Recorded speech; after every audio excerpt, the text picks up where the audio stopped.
Hello guys, स्वागत है फिर से एक नए वीडियो में। तो चलिए वीडियो को शुरू करते हैं। तो गाइज, जैसे मैंने आपको पिछले वीडियो में बताया था कि पशुधन विकास योजना का जो है ना, आप फॉर्म को कैसे भरेंगे। तो गाइज, मेरे पास फॉर्म आ गया है। अगर ये आपको भी फॉर्म लेना है या फिर फॉर्म को डाउनलोड करना है तो गाइस आप मेरे व्हाट्सअप ग्रुप में जुड़ जाइएगा, वहाँ पे आपको ये फॉर्म जो है वो मिल जाएगा। ठीक है। और चलिए मैं आपको फॉर्म में बता देता हूँ क्या क्या भरना है और कैसे भरना है। चलिए ठीक है, सबसे पहले शुरुआत करते हैं कि फॉर्म में क्या चीज़ें हैं वो मैं आपको इसमें दिखा देता हूँ। ठीक है, तो चलिए सबसे पहले हम अपना मोबाइल ले लेते हैं और मोबाइल में फॉर्म है मेरा। तो चलिए फॉर्म को दिखा देते हैं कि क्या क्या चीज़ें हैं इसमें। ठीक है, और क्या क्या भरना है, कैसे कैसे भरना है, वो सारा कुछ मैं आपको इसमें बता दूंगा, जिससे आपको बेहतर ढंग से समझ में आ जाएगा। तो सबसे पहले यहाँ पे देखिए लिखा हुआ है ऊपर में ही, मुख्यमंत्री पशुधन विकास योजना अंतर्गत गाव्य विकास कार्यक्रम के लिए आवेदन पत्र, यानी कि ऊपर में लिखा हुआ है पशुधन विकास योजना के अंतर्गत जो भी है ये सारा कुछ लिखा हुआ है। यहाँ पे लिखा हुआ है सेवा में जिला गाव्य विकास पदाधिकारी, यानी कि जिला के जो जैसे डीसी सर हैं उनके लिए हैं। तो यानी कि मैंने आपको पहले बताया था कि इनका जो अप्रूवल होता है वो डिस्ट्रिक्ट लेवल से होता है। तो यानी कि आपको सबसे पहले कहाँ कहाँ जमा करना वो भी मैं आपको बता दिया था। अगर ये आपको नहीं पता तो सबसे पहले इस फॉर्म को भरिएगा।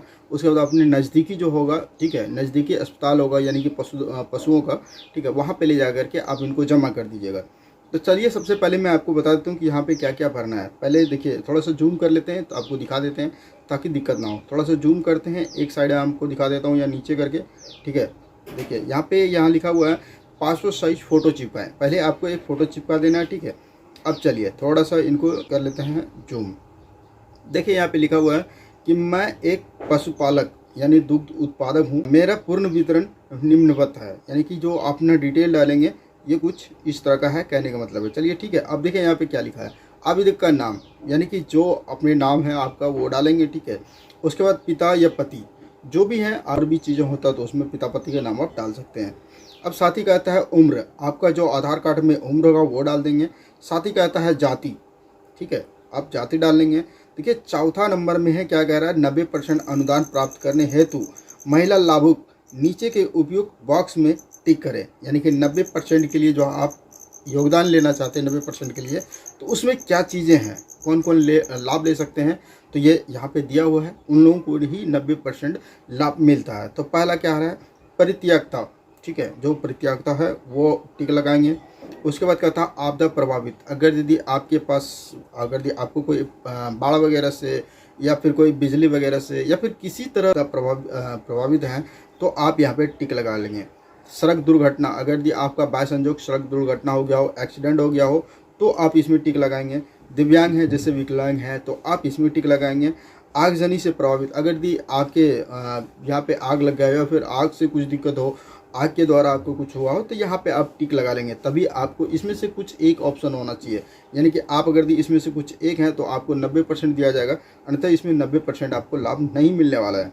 ठीक है, चलिए अब देखिए नोट कुछ बता रहे हैं, थोड़ा सा ध्यान दीजिएगा। इसमें बोलता है उपयुक्त से संबंधित महिला लाभुक, संबंधित मुखिया, पंचायत समिति सदस्य, जिला परिषद का सदस्य से सत्यापन के साथ घोषणा पत्र संकलन करेंगे। यानी कि आप जो भी हैं, जैसे आप अगर विकलांग हैं या फिर प्रतियक्ता हैं या फिर आपदा प्रभावित हैं, जो भी चीज़ है आपको कहीं ना कहीं क्या करना होगा, सत्यापन करना होगा।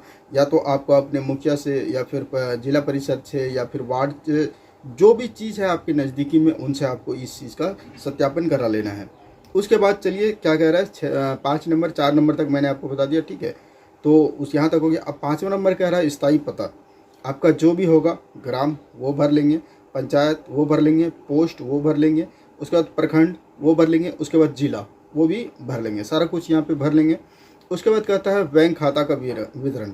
अब देखिए बैंक खाता का विवरण जो भी होगा आपका, यहाँ पे दिया है बैंक का नाम, आपका जो भी बैंक होगा, जैसे भारतीय स्टेट बैंक होता है, सेंट्रल बैंक होता है, ग्रामीण बैंक होता है, जो भी बैंक होगा उस बैंक का आप नाम लिखेंगे।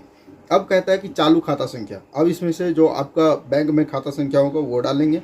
IFSC कोड ये 11 डिजिट का होता है, वो आप डाल लेंगे। उसके बाद कह रहा है आधार संख्या, यानी कि आपके पास 12 अंक का डिजिट जो भी होगा आधार संख्या, वो आधार कार्ड संख्या डालेंगे। क्या अब यह क्या कह रहा है, बैंक पासबुक एवं आधार की स्पष्ट छाया प्रति संकलन करेंगे। बैंक पासबुक और आधार कार्ड ये दोनों का जो है ना एकदम साफ साफ प्रिंट, यानी कि जो आपका फोटोकॉपी होगा वो बिल्कुल साफ साफ होना चाहिए। अगर यदि आपका थोड़ा डिसमिस होता ना तो देखने में अच्छा नहीं लगता। ठीक है, तो ये चीज़ आप एकदम बढ़िया से भरिएगा। 6 नंबर तक बता दिए। अब 7 नंबर कह रहा है आपका मोबाइल नंबर, आप अपना मोबाइल नंबर डाल लेंगे जो भी होगा। उसके बाद 8 नंबर कह रहा है कि वर्तमान में दुधारी पशुओं की संख्या। देखिए आपको मैंने पिछले वीडियो में ये भी चीज़ बताया था कि अगर आपके पास 1-2 गाय हैं तो आपको लेने में क्या होगा, सहूलियत होगा, ठीक है, क्योंकि उनको पता चलेगा कि हाँ इन्होंने गाय पाले हुए, इनको समझ है कि कैसे रखना है, कैसे क्या करना, वो सारा कुछ होगा। अगर आपके पास गाय है तो गाय में टिक लगा देंगे, भैंस में है तो भैंस में टिक लगा देंगे, और कितना है यहाँ पे लिख देंगे, जो भी है, ठीक है, वो सारा संख्या लिख देंगे और टिक लगा देंगे। अब कहता है कुल दूध उत्पादन, यानी कि आप जो गाय है आपके पास उसमें से दूध कितना देता है, ठीक है, वो आप यहाँ पे लिख लेंगे। अब कह रहा है कि 10 नंबर, यानी 9 नंबर था दूध उत्पादन, 10 नंबर में है हरा चारा उत्पादन करने हेतु सहमति, हाँ या ना। आपके पास अगर ये है तो आप टिक लगाएंगे, नहीं है तो ना में टिक लगा देंगे।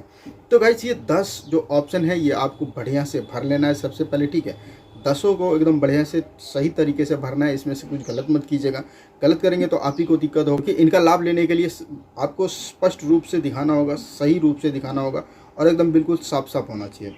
आप देखिए यहाँ पे नीचे क्या है, मैं घोषणा करता हूँ या घोषणा करती हूँ उपयुक्त आवेदित योजना यानी केंद्र प्रायोजित राज्य प्रायोजित का लाभ पूर्व में मेरे द्वारा प्राप्त नहीं किया गया, ठीक है। अगर यदि आप इसका पूर्व में लाभ ले चुके हैं तो इसमें आपको लाभ नहीं मिलेगा। उसके बाद यहाँ पे देखिएगा कि आपको ग्राम सभा की अनुशंसा, तो आपको मैंने एक वीडियो और बता दूंगा कि अगर यदि आप ग्राम सभा में अनुशंसा नहीं कराएं तो आप इसका लाभ नहीं ले सकते हैं। इसके लिए आपको ग्राम सभा में अनुशंसा भी कराना होगा। तो अभी मैंने आपको फॉर्म भरने के लिए बता दिया, नेक्स्ट वीडियो में बता दूंगा कि ग्राम सभा अनुशंसा में कैसे आप अपना नाम चढ़वाएंगे, ठीक है। और उसके बाद यहाँ पे देख रहे हैं दिया है मतलब ग्राम प्रधान या फिर मुखिया का साइन होना चाहिए। उसके बाद JMF जो है उस प्रतिनिधि का भी यहाँ पे साइन होना चाहिए। उसके बाद यहाँ पे पशुपालक यहाँ पे जो भी होगा उसका सिग्नेचर होना चाहिए, और साथ ही यहाँ पे दूध मित्र यानी कि जो डायरी मित्र हैं उनका भी यहाँ पे साइन होना चाहिए। उसके बाद आपको मैंने बता दिया कि आपका भी यहाँ पे साइन है, पशुपालक का हस्ताक्षर, इस जगह आप साइन लगा करके सारा फॉर्म को ले जा करके आप अपने नज़दीकी पशु चिकित्सक कार्यालय में जाकर जमा करेंगे। उसके बाद जो है ये सारा वहाँ पे चेक होगा, अगर सारा कुछ आपका सही रहेगा तो ये जाएगा जिला लेवल पे, और जिला लेवल पे सारा कुछ सही रहेगा तो वहाँ से आपको इसका लाभ दिया जाएगा। तो गाइस इस तरह का फॉर्म भर सकते हैं, इस तरह का आप लाभ ले सकते हैं। तो गाइस ये वीडियो आपको कैसा लगा? अगर ये आपको वीडियो अच्छा लगा हो तो वीडियो को लाइक कीजिए, चैनल को सब्सक्राइब कीजिए और अपने दोस्तों में दबा के शेयर कीजिए। मिलते हैं इस तरह के इंफॉर्मेटिव वीडियो में, तब तक के लिए जय हिंद, जय भारत, आपका दिन शुभ हो।